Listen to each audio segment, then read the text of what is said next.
Bonjour, je vais parler d'un épisode de Flash qui était un peu osef, puisqu'en fait il se limite aux prémices, c'est-à-dire il y a une bombe nucléaire qui est en train d'exploser et Flash entre dans ce qu'ils appellent maintenant le Flash Time. Donc c'est quand il se déplace, enfin il se déplace. Il vibre à grande vitesse. C'est pas parce qu'il dit se déplacer, mais il bouge pas, donc il vibre à grande vitesse, j'imagine. Ce qui fait que tout autour d'eux a l'air d'être arrêté. Le temps a l'air d'être fixe. Et tout l'épisode, c'est Flash qui est dans ce Flash Time, qui essaie de trouver une solution à la bombe, mais qui n'y arrive pas. En même temps, il y a le retour de Jesse Quick, mais qui mène pas à grand chose. Il y a quelques interactions avec son père, mais finalement, ça mène à quasiment rien. On ne sait pas exactement quel était leur désaccord, on ne sait pas exactement ce qui se passe. Enfin, il parle du fait qu'il n'arrive pas à parler de la mort de sa femme et tout, mais personnellement, je trouve que ça va nulle part. Il y a le retour de Jay Garrick, qui encore une fois ne mène nulle part, sert à rien. Je crois qu'il donne même pas une seule idée originale à l'équipe. Donc, il sert strictement à rien. Il repart après. Bon, d'accord. Donc c'est quand même un peu con d'avoir un épisode où on réunit les trois des Speedsters et il se passe rien en fait. C'est un peu con. Et du coup, alors je vais pas prendre tous les points scientifiques qui font que ça n'a strictement aucun sens. Mais voilà, la physique dans cet épisode, elle s'est fait gangbang, hein, c'est clair. C'est parce que ça n'a aucun sens, hein, le temps qui est figé. Comme je dis, à un moment, Jesse dit je peux plus courir. Mais tu cours pas, t'es sur place. C'est pour ça que je comprends pas si c'est qu'il se déplace à grande vitesse ou qu'il vibre à grande vitesse. Même eux sont pas clairs là-dessus. En plus, Flash qui est capable de sortir certaines des personnes, enfin, plutôt de faire entrer certaines des personnes dans le Flash Time, comme ils appellent ça, mais pas les autres. La Speed Force, ta gueule, c'est la Speed Force. Bon. Mais surtout, mettons la physique de côté, on va dire c'est la Speed Force, on peut faire ce qu'on veut, d'accord. S'il est capable de se déplacer à cette vitesse-là, à une telle vitesse que le temps paraît arrêté autour de lui, comment est-ce qu'il a laissé deux personnes se faire tuer sous ses yeux par deux veaux sans réussir ni à les sauver, ni à capturer deux veaux? Faudra qu'il m'explique. Parce que d'ailleurs, au début de l'épisode, il cherche à aller assez vite pour entrer dans un portail et capturer de veaux. Et à la fin, il dit non, mais en fait, le problème, c'est pas vitesse. Bah oui, c'est pas vitesse.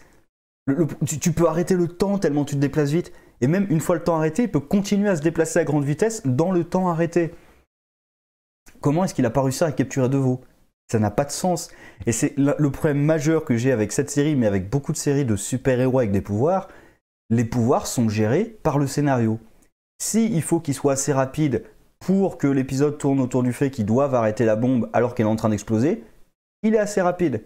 S'il faut qu'il soit trop lent pour réussir à sauver la fille, surtout celle dans la prison, parce qu'à la limite, la deuxième avec le violon là, elle, à la limite, elle était il y avait un champ de force autour d'elle. Donc à la limite, on peut accepter, et encore, s'il se déplace suffisamment vite pour arrêter le temps, on ne sait même pas si le champ de force il est tout autour d'elle. Peut-être que s'il passe par les toits ou je sais pas quoi, il peut peut-être arriver. Enfin, on ne sait pas, mais bref.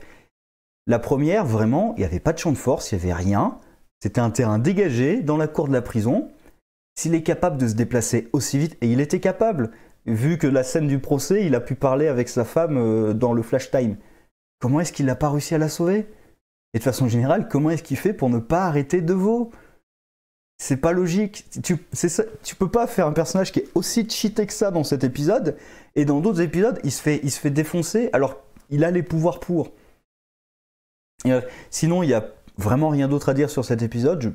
Franchement, même ceux qui sont responsables de l'explosion de la bombe, on sait rien. C'est un groupe d'éco-terroristes ou un truc comme ça, qui d'ailleurs sortent une vidéo pour menacer le monde, alors que si leur plan avait marché, ils seraient morts dans l'explosion. Donc la vidéo qui menace le monde alors qu'ils sont morts.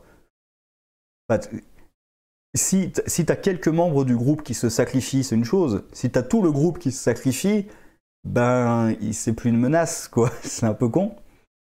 Même eux, on sait pas d'où ils viennent. On n'en a jamais entendu parler avant. On n'en entendra jamais parler après, j'imagine. Il y a l'hypothèse que peut-être c'est De Vaux qui leur a dit qu'il y avait la bombe ici. Au final, on n'en sait rien. À la rigueur, il se passe un truc à la toute fin avec on va dire, la fille probable de Barry et Iris. On ne sait pas encore, mais probablement, vu qu'elle était à leur mariage et tout, ça fait déjà quelques épisodes qu'il la positionne, où elle interrompt la discussion entre Killer Frost et... Ah bah si, un truc qui se passe, c'est Killer Frost qui se soucie de la santé de Caitlin, et pour la première fois, elle se souvient de ce qu'a fait Killer Frost. Donc voilà, il y a ça qui évolue un petit peu. Bref, elle arrête la discussion entre les deux, à la fin, qui apparemment fait partie de son agenda secret. Quel est cet agenda secret? Un autre truc à découvrir. Bon. Et sinon, l'épisode, ben, il n'était pas mauvais, hein, mais sans plus. Franchement, sans plus. Et gros problème de gestion des pouvoirs de Flash de façon générale dans toute la série, de toute façon. C'est pas nouveau, mais là, ils sont allés vraiment très très loin.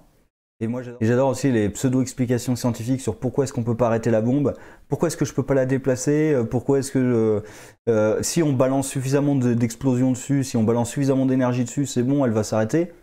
Les mecs, vous vous déplacez à une vitesse telle que le temps paraît arrêter autour de vous. Ça veut dire que normalement, vous vous déplacez quasiment à la vitesse de la lumière pour avoir une telle différence de temporalité entre les deux. Donc, je pense que vous avez suffisamment d'énergie pour arrêter la bombe, les mecs. Il n'y a pas besoin d'aller dans la Speed Force. Parce que là, carrément, ils landent dans la Speed Force pour utiliser les éclairs de la Speed Force. Ouais, mais là, enfin... Je crois que vous avez déjà suffisamment d'énergie sur vous, les mecs. Et puis le truc de j'arrête l'explosion en provoquant une explosion encore plus grosse. Et on peut pas la déplacer à grande vitesse parce que sinon, ça déclencherait encore plus l'explosion. Bref. La physique, elle n'a pas aimé cet épisode. Moi, je reste plutôt neutre. Voilà. Et on passe à autre chose. Sur ce, au revoir.